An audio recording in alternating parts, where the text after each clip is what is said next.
Bonjour, vous écoutez le Corrigé de l'info, un podcast proposé et réalisé par le CERU, le labo d'idées universitaires. En France, on n'a pas de pétrole, mais on a des idées. Ce slogan des années 70 pourrait être la devise de Bercy, tant l'innovation en matière de fiscalité ne semble avoir aucune limite. Pour faire le point sur cette impomania, nous recevons Virginie Pradel, avocate fiscaliste, présidente de l'Institut Vauban et auteure de Impomania, l'absurdité fiscale française, aux éditions de l'Observatoire. Virginie, bonjour. Bonjour.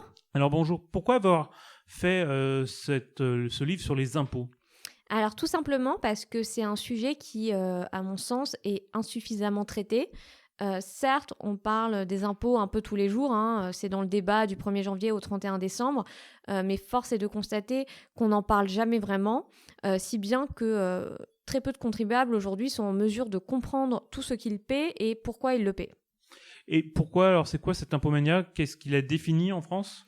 Alors l'impomania, c'est la manie fiscale française, ou la manie française des impôts, des taxes, des cotisations, des surcotisations, etc. L'idée, c'est que malheureusement, à chaque fois qu'une dépense nouvelle, la question d'une dépense nouvelle se pose, et Dieu sait qu'il y a beaucoup de dépenses nouvelles, on a trois réflexes.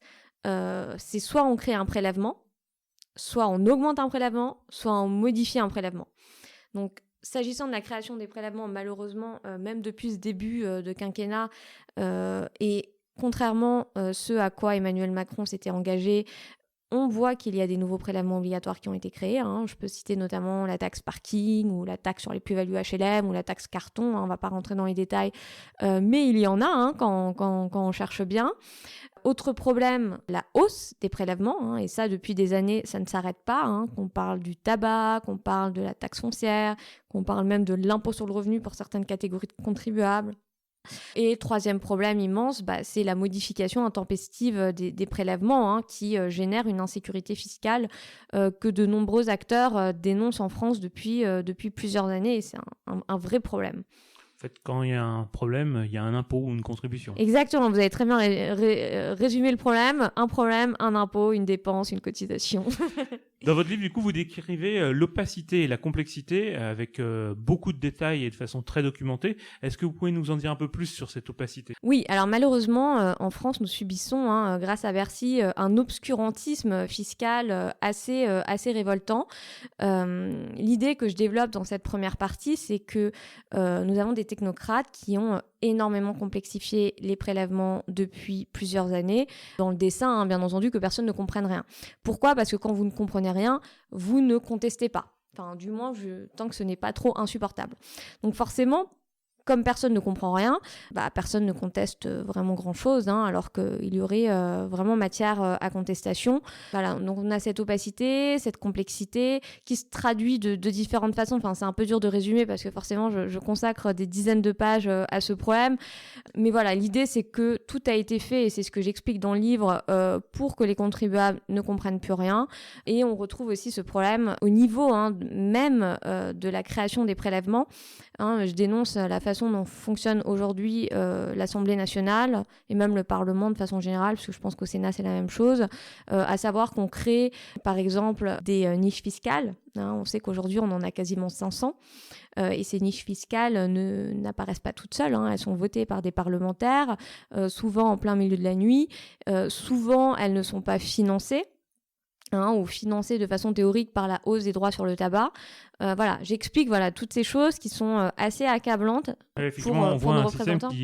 Complètement fou. Qui s'est au fil des années complexifié, avec en plus une désinvolture des parlementaires qui est assez sidérante. Et puis une imagination lexicale, puisqu'effectivement on voit beaucoup d'intitulés d'impôts ou de taxes qui se développent. Je sais pas, vous avez quelques exemples des dernières nouveautés lexicales et fiscales que nous proposent les parlementaires, par exemple ? Oui, alors comme vous l'avez très bien dit, les Français sont allergiques au terme impôt, donc forcément on essaie davantage de créer des taxes, des surtaxes, des contributions. Aussi, on a beaucoup de contributions parce que ça donne l'impression qu'on contribue de façon volontaire, alors que pas du tout. Des versements, des participations. L'année dernière, on a mis en place un coefficient de solidarité. Pour vous faire partir plus tard à la retraite, hein, mais c'est vrai que le coefficient de solidarité, c'est assez charmant, hein, c'est vrai qu'on ne se méfie pas d'emblée, on se dit que bon, après tout, quand il y a de la solidarité, c'est tout bon, mais voilà, enfin, tout est bien emballé, hein, on va dire, pour que les contribuables soient très bien culpabilisés. Donc soit vous avez un coefficient de solidarité, soit vous avez une éco-contribution, hein, parce qu'on culpabilise énormément les Français aussi en ajoutant une petite coloration écologique aux impôts, parce que forcément, si vous dites que vous êtes contre un impôt écologique, ça laisse imaginer que vous êtes contre l'écologie, alors que pas du tout. Mais voilà, c'est très bien pensé. Je pense que la communication fiscale pourrait devenir un sujet d'étude en lui-même en France, tellement les artifices de Bercy sont savamment pensés. Effectivement. Alors cette opacité, cette habileté de Bercy, elle a un corollaire que vous dénoncez aussi un petit peu, c'est qu'elle entretient une forme d'illusion de la gratuité. Vous pouvez nous en dire un petit peu plus de ça ? Oui, une illusion de la gratuité. Le problème, c'est qu'en France, on confond un peu service public et service gratuit. Hein, on s'imagine que tout est gratuit, que l'école est gratuite, que les transports sont gratuits. Pas du tout. Hein. On sait très bien que tout ça est financé indirectement par des prélèvements obligatoires, sauf que malheureusement, les Français ne voient plus les prélèvements obligatoires. Hein, ils ne les voient plus parce qu'ils sont savamment dissimulés. Hein. Je pense notamment aux impôts sur la consommation, hein, qui représentent des dizaines de milliards d'euros et qui paupérisent de plus en plus les Français, hein, notamment depuis l'instauration de la taxe carbone. Je pense notamment aux différents impôts sur le revenu qui sont payés par les Français sans même le savoir. Rappelons quand même qu'en France, nous avons 4 impôts sur le revenu, hein, ce qui est une énorme spécificité française. On a la CSG, on a la CRDS qui déjà représente quasiment 10% de vos revenus. On a ensuite l'impôt sur le revenu progressif qui vient en rajouter une couche et accabler un peu plus les classes moyennes. Et ensuite, on a la contribution exceptionnelle sur les hauts revenus. Donc voilà, c'est complètement sidérant. Et donc, effectivement, quand on lit votre livre, on a une accumulation d'intitulés d'impôts, de montants d'impôts, on sort assez accablé, et pourtant, donc, on a l'impression que les prélèvements obligatoires augmentent continuellement, et pourtant, le gouvernement nous dit le contraire, il nous dit qu'ils vont baisser les impôts. Est-ce qu'on peut les croire ? Non. Alors, peut-être qu'ils vont baisser un peu, mais pas du tout. C'est pas du tout ce qui a été annoncé par le gouvernement. Alors déjà, le gouvernement nous a parlé d'une baisse massive des impôts. Bon, malheureusement, quand on regarde déjà les montants annoncés, ils sont un peu ridicules. Rappelons quand même qu'on est à plus de 1000 milliards d'euros de prélèvements obligatoires et que le gouvernement nous annonce une baisse de 9 milliards. Donc on n'est même pas à 1% du montant des prélèvements obligatoires. Donc déjà, parler d'une baisse massive, c'est quand même très excessif. Et en plus, quand on regarde ce qui est inclus dans ces fameux 9 milliards, là, on se rend compte qu'on est dans la tartufferie la plus totale. Le gouvernement se félicite, par exemple, de diminuer la CSG sur les retraités gagnant moins de 2000 euros. Or, c'est lui-même qui avait augmenté cet impôt, sans que personne ne lui demande. Il rend ce qu'il a pris, quoi. Voilà, exactement. Mais il s'en félicite. Moi, j'aurais pas osé mettre ça dans les fameux 9 milliards ou 17 milliards, parce qu'il y a différents chiffres qui sont avancés selon qu'on se positionne que sur cette année ou sur les autres années. On a aussi la baisse de l'ISF qui a été gonflée à l'hélium, parce qu'elle a été estimée initialement à 3,2 milliards d'euros, sauf qu'on sait très bien qu'en fait, ce montant a été réévalué à la baisse. Parce que l'IFI payé par les propriétaires en fait rapportait beaucoup plus que ce qui était escompté. Donc malheureusement, quand on voit le chiffre annoncé par le gouvernement, c'est un chiffre qui pour moi n'est pas sincère, comme on en a l'habitude en France. C'est pas non plus une spécificité de ce gouvernement et de cette année. On sait très bien qu'on nous raconte n'importe quoi parce qu'il y a quand même un monopole de l'information budgétaire qui appartient à Bercy. Donc je pense que les contribuables savent très bien que les impôts ne vont pas diminuer dans les proportions annoncées par le gouvernement et peut continuer de blablater. Au vu de votre livre, on s'aperçoit qu'au-delà effectivement du génie fiscal qui consiste à inventer des impôts, il y a un vrai axe de recherche pour travailler sur la communication fiscale qui a l'air d'être là aussi une spécificité française.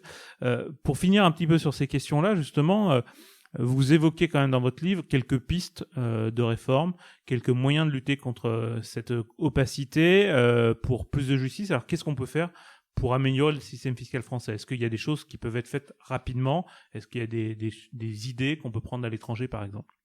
Oui, il y a beaucoup de choses à faire. Il faudrait déjà baisser les prélèvements, en supprimer, ce qui impliquerait une réelle baisse de la dépense publique, ce qui n'est pas du tout à l'ordre du jour avec ce gouvernement, rappelons-le, malheureusement.